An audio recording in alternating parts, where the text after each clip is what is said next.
Now, the situation in Manipur continues to remain grim even today. India Today is on ground zero and getting you the ground reports to help you understand the reality in the northeastern state. Ethnic clashes that have been on for nearly 3 months now. Agriculture has got severely affected. Business has been low in the state. Many shops have been closed, industry shut down. Hospitality sector in the hill state have been also affected. Now, most of the hotels have gone empty in Imphal, the capital city.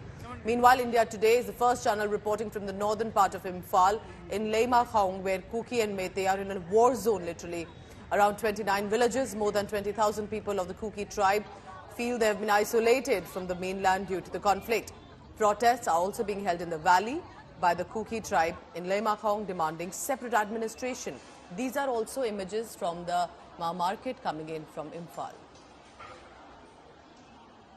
I'm here in Limthong area. This is West Imphal.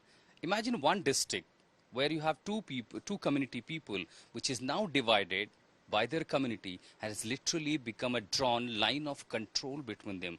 This part where 29 villages, more than 20,000 people are now literally isolated from the mainland. These people need medical attention, they need food, they need everything that any human being requires, but for now it left totally isolated, no help reaching out to them. Even during the victim, they have lost several people, there have been injuries, but for now this part remain unnoticed. India Today is at ground in this part of Manipur to bring you the details and tell you the story how these people got in the crossfire of the ethnic clashes and now needs a solution, needs a longer permanent solution. Because of the conflict, many of these people have left their homes.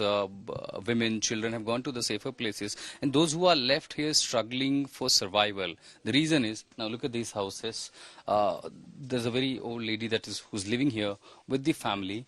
Almost nothing left now. But the what makes it critical is they are running out of food. Now in this house, this is the only amount of rice which is left, and it is sowing season. Of course, they have to go to 12 hours to Churachandpur to bring. In other cases, usual days, just by going 3 to 4 kilometers in the near West Imphal district, there is a big market, and that have been the tradition they have been sharing. They're going to sell their vegetables, bring the dry ration here. But as far as dry ration is concerned, what I see here, some amount of rice, which this family could barely survive for another 2 to 3 days.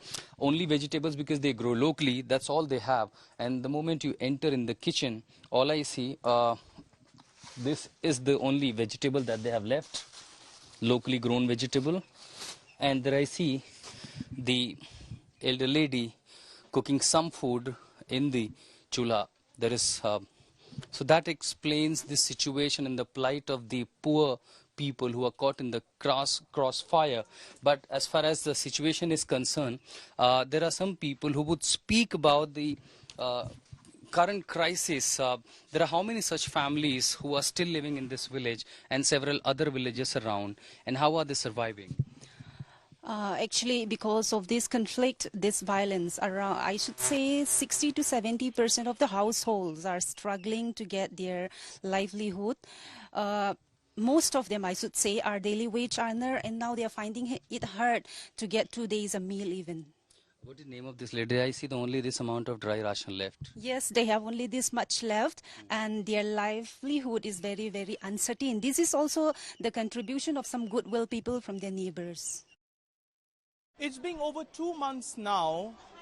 Business in this hill town has been affected badly. Currently, we are at the Ima market, popularly known as the women's market in this in the state capital Imphal. At a time when state is boiling, remember these women, mostly control this market, and they said, amid a situation when this buffer zone have been turned into a battleground, which is why causing a massive crisis as per the supplies of the food grains are concerned. And at the same point of time, in this particular market, where from vegetables or fishes are being brought in, they are mostly from the outside. And due to this ethnic clashes that has been continuing over 2 months now, creating havoc and ruckus in this supply. With camera person Tapush Barry, this is Ritik for India Today.